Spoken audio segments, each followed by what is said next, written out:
चे अध्यक्ष राज ठाकरे हे आत्ता 11:30 वाजता शिवतीर्थावर एकत्रित येतील। शिवसेना प्रमुखांचे आशीर्वाद घेऊन त्यांना मानवंदना देऊन महाराष्ट्रातल्या एका ऐतिहासिक पर्वाची जी सुरुवात करते। आजचा दिवस अत्यंत महत्त्वाचा आहे। त्यानंतर 12 वाजता पत्रकार परिषदेमध्ये राजकीय युतीची घोषणा होईल। आजचा दिवस महाराष्ट्रासाठी, मराठी माणसासाठी अत्यंत मंगलमय, प्रेरणादायी आहे। मला तर त्या दिवसाची आठवण येते आज, ज्या दिवशी संयुक्त महाराष्ट्राचा मंगल कलश महाराष्ट्रात आला आणि मराठी माणसानं आनंद उत्सव साजरा केला। अशा प्रकारचा मराठी ऐक्याचा मंगल कलश आज माननीय उद्धव ठाकरे आणि माननीय राज ठाकरे यांनी महाराष्ट्राला अर्पण केला, असं चित्र आज संपूर्ण मला राज्यामध्ये दिसतं। कोण काय बोलतात भडभुंजे त्याच्याकडे लक्ष द्यायची गरज नाही। हे सगळे लाचार दिल्लीचे बूटचाटे लोक आहेत। त्या दिल्लीच्या बूटचाट्यांनी त्यांचं राजकारण करावं, त्यांनी मार्गदर्शन करण्याचा प्रयत्न करू नये। त्यांच्या पोटामध्ये जो भीतीचा गोळा आलेला आहे दोन ठाकरे बंधूंच्या एकत्र येण्यामुळे, तो भीतीचा गोळा त्यांच्या तोंडातून बाहेर पडतो आहे, जिभेतून बाहेर पडतो आहे। मराठी माणूस एक आहे आणि एक राहील, आणि त्यांचं नेतृत्व मराठी माणसाचं म्हणून उद्धवजी आणि राज्य करतील। आज त्या संदर्भात अधिकृत घोषणा होईल। मुंबईसह ठाणे, कल्याण डोंबिवली, मीरा भाईंदर, नवी मुंबई, नाशिक, पुणे या महानगरपालिका तर आहेतच। इथे आमची जागा वाटपासंदर्भातली चर्चा संपलेली आहे। याशिवाय इतर महानगरपालिका जिथे जिथे शक्य आहे तिथेही आम्ही एकत्र महानगरपालिका लढण्यासंदर्भात काम करतो आहोत। राऊत साहेब, तुम्ही म्हणालात की मराठी माणसासाठी ठाकरेबंधू एकत्र आले आहेत, पण या निवडणुकांच्या संग्रामात तुमच्या समोर लढणारेही मराठीच आहेत आणि त्यांना मतदान करणारे मराठीच असतील। बघा, हा एक महाराष्ट्राला मिळालेला शाप आहे। छत्रपती शिवाजी महाराजांच्या काळापासून मराठी माणसानंच स्वराज्याला विरोध केला। शिवाजी महाराजांनी ज्या 225 लढाया लढल्या, असं शिवसेना प्रमुख आम्हाला नेहमी सांगायचे। त्यातल्या किमान 200 लढाया स्वकीयांविरुद्ध ते लढले आणि तरी त्यांनी स्वराज्याचं तोरण बांधलं। माननीय बाळासाहेब ठाकरे यांना सगळ्यात जास्त विरोध मराठी लोकांनीच काही केला, तरीही त्यांच्यावर मात करून माननीय बाळासाहेबांनी शिवसेना निर्माण केली आणि राजकारणामध्ये यशस्वी केली। हे प्रत्येक राज्यामध्ये होत असतं। आपलेच लोक आपल्या विरुद्ध उभे राहतात, त्यांना स्वाभिमान नको आहे। मी बोललो ना, जे दिल्लीचे बूटचाटे आहेत, मग त्या बूटचाट्याने परवा बूट पोलिसवाल्यांचा एक मेळावा पण घेतला होता। ते प्रॅक्टिस करतायत चांगल्या प्रकारे दिल्लीचे बूट कसे पुसता येतील किंवा बूट कसे चाटता येतील, त्यांची एक रंगीत तालीम सुरू आहे। पण महाराष्ट्रातला तळागाळातला मराठी माणूस जो आहे, मध्यमवर्गीय मराठी माणूस जो आहे, हा ठामपणे या शिवसेना आणि महाराष्ट्र नवनिर्माण सेनेच्या युतीच्या मागे उभा राहील, याच्याविषयी आमच्या मनात शंका नाही। आज शरद पवार या युतीच्या व्यासपीठावर असणार आहेत का? NCP या युतीत असणार आहे का? कालच शरद पवार गटातील मुंबईतले सगळे पदाधिकारी हे वर्षा गायकवाडांना भेटायला गेले होते आणि साधारणतः तुम्ही जेवढ्या जागा देत आहात तेवढ्यावर ते समाधान नाही आहे। त्यामुळे बघा की एकत्र येत आहेत। बघा, राष्ट्रवादी काँग्रेस पक्षच काय, काँग्रेस पक्षाने आमच्याबरोबर असावा अशी आमची भूमिका आहे। आमची भूमिका आहे की भारतीय जनता पक्षाचा पराभव करूया। मुंबईचा बिहारची निवडणुकीचा निकाल लागू नये, तो आम्ही लागू देणार नाही। राष्ट्रवादी काँग्रेसला जयंतराव पाटील, सुप्रियाताई सुळे, स्वतः शरद पवार याच्यामध्ये लक्ष घालत आहेत।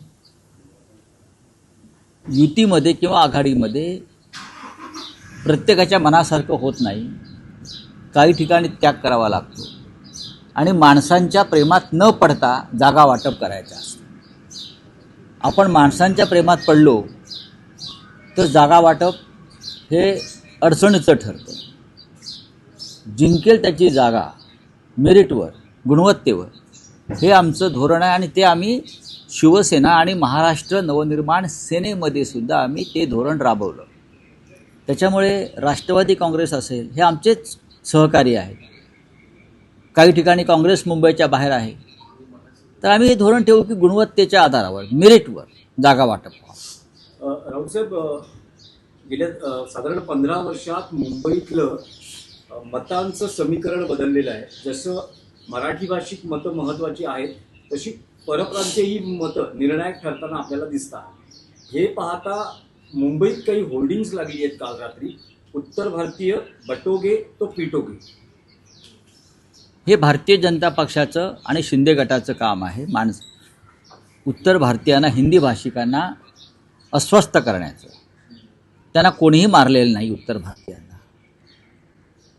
आणि कोणी जे मुंबईचे नागरिक म्हणून इथे उपस्थित आहेत किंवा इथे राहत आहेत, मुंबईचे नागरिक म्हणून, मुंबईकर म्हणून, मी मुंबईकरचा नारा माननीय उद्धव साहेबांनी दिला होता ना. पण जो मराठी माणसाच्या एकजुटीमुळे जो पोटात काही लोकांच्या भीतीचा गोळा आलेला आहे, ते अशा प्रकारचं दुहीचं राजकारण करत आहेत. मला एक तरी उदाहरण दाखवावं पोस्टर लावणाऱ्यांनी की शिवसेनेनं कोणाला इथे विनाकारण मारलाय, हल्ला केला आहे. अनेकदा उत्तर प्रदेश आणि बिहारमध्ये मराठी लोकांवरती हल्ले झालेले आहेत. तुम्हाला माहीत असेल तर सांगतो मी. कर्नाटकामध्ये सीमा भागामध्ये आमच्या लोकांवरती हल्ले होतात, त्याच्यावरती कोणाला दुःख नाही. केलं आहे का? एकनाथ शिंदेने साधा निषेध तरी केला आहे का? बेळगावामध्ये गेल्या 2 वर्षामध्ये मराठी माणसांवर 212 निर्गुण हल्ले झालेले आहेत. माझ्या आकडे आहेत. तुरुंगात टाकले लोकांना मराठीचा झेंडा फडकवला म्हणून. काय सांगतात शिंदे आणि भारतीय जनता पक्ष?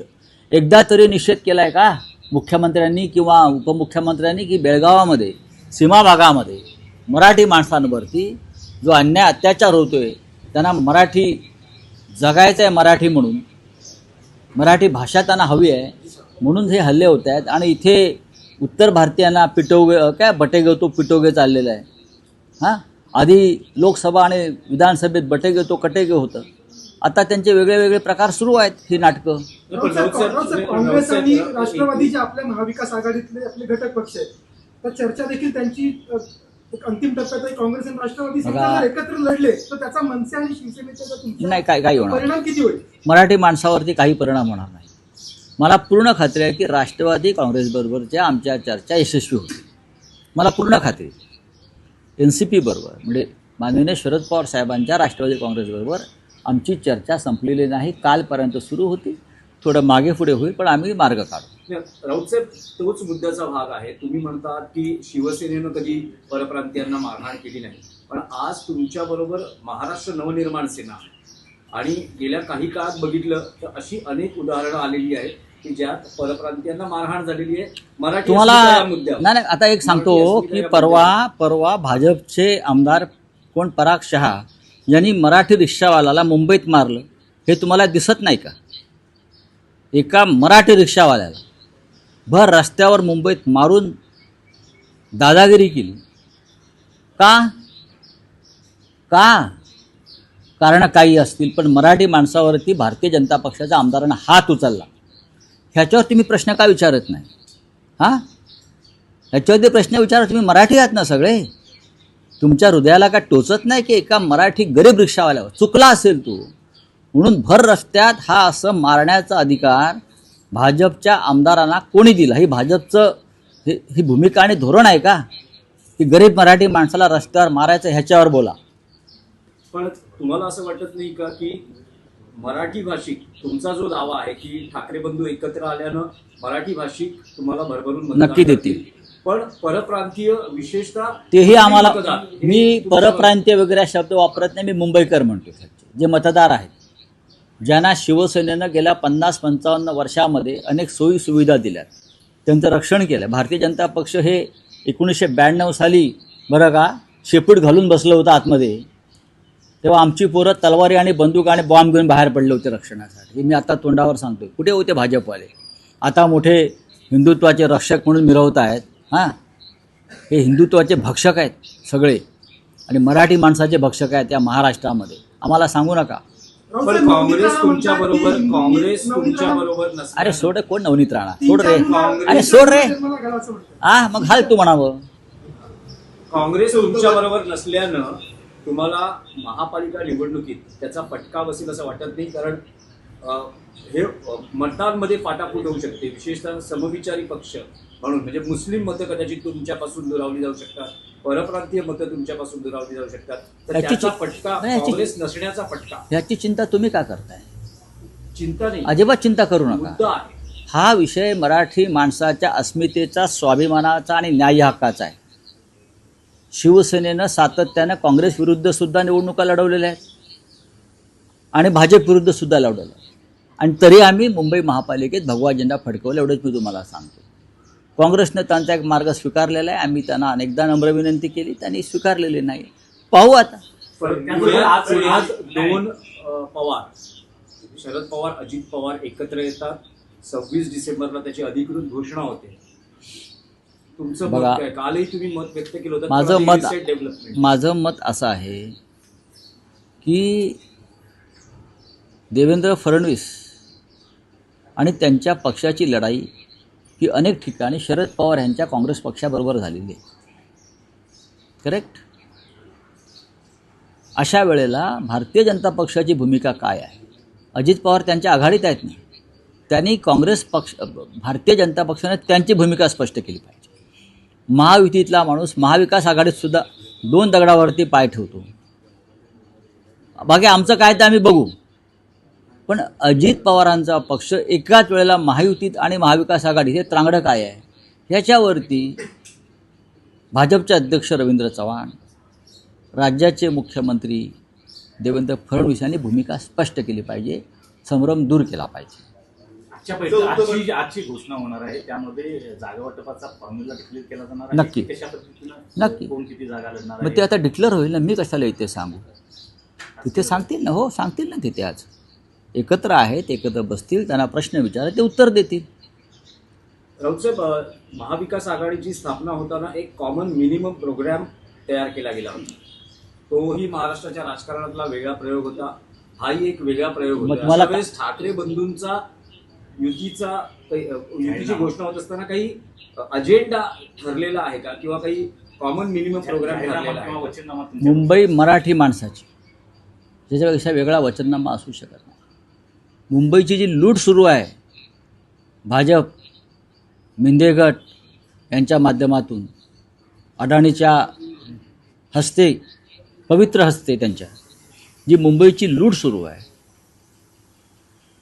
हा अजेंडा असू शकत नाही का? ही थांबवणं आहे. मुंबईवरती मराठी माणसाचा पहिला हक्क आहे की मुंबई मराठी माणसाची आहे, हा अजेंडा असू शकत. ह्या अजेंडावरच आम्ही आतापर्यंत निवडणुका लढलो ना बाळासाहेबांच्या काळापासून. बाकी अनेक कामं आम्ही केली आहेत महानगरपालिकेच्या माध्यमातून. त्याचं प्रेझेंटेशन आदित्य ठाकरे यांनी जे दाखवलं आहे ते तुम्ही पाहिलं असेल. अजेंडा काय आहे तो? कोस्टल रोडचं श्रेय कोणी घेऊ द्या, पण कोस्टल रोडची पायाभरणी कोणी केली? इतका मोठा जो आहे सागरी महामार्ग, शिवसेना पक्षप्रमुखांनी केलेली आहे. मुंबईमध्ये अनेक नवे नवे प्रकल्प त्यांनी निर्माण केले.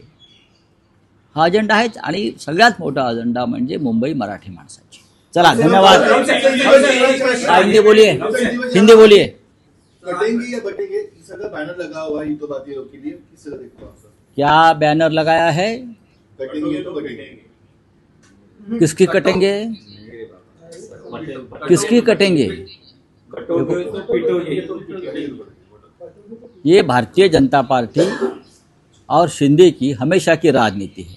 लोगों को बांटो, लोगों को डराओ, धमकाओ, उनके मन में डर पैदा करो. पूरे देश में अभी कलकत्ता में भी यही चल रहा है उनका. यहाँ जो चल रहा है वो कलकत्ता में, पश्चिम बंगाल में यही चल रहा है. जहाँ जहाँ चुनाव होते हैं वहाँ एक कटेंगे, बटेंगे, पिटोगे. उनके आगे कुछ नहीं है. उनके पास क्या एजेंडा है? मुंबई में कोई किसी को बटेंगे नहीं, ना पिटेंगे. ये भारतीय जनता पार्टी के गुंडे ही भेष बदल कर लोगों को पीटते हैं. और हम पर नाम डालते हैं। ये आप धंधा बंद करो। मुंबई की लड़ाई है, मुंबई महाराष्ट्र की राजधानी है, मुंबई पर पहला अधिकार मराठी मानुस का रहेगा। हम हमारे जो हक है उसके लिए लड़ रहे हैं और जहाँ जहाँ ऐसी नौबत आती है वहाँ लड़ना चाहिए, चाहे कलकत्ता हो, चाहे बेंगलोर हो, हाँ, चाहे लखनऊ हो। वहाँ के स्थानिक भूमिपुत्रों का अधिकार उस शहर पर सबसे पहला होता है, चाहे अमृतसर हो, चाहे तेलंगाना, हैदराबाद हो। हम जाकर हैदराबाद में हमारे हक नहीं मांग रहे, लखनऊ जाकर या पटना जाकर हमारे हक नहीं मांग रहे, हम मुंबई में बैठकर हमारे हक की लड़ाई लड़ रही है। तो उसमें बीजेपी को क्या तकलीफ है? क्या तकलीफ है?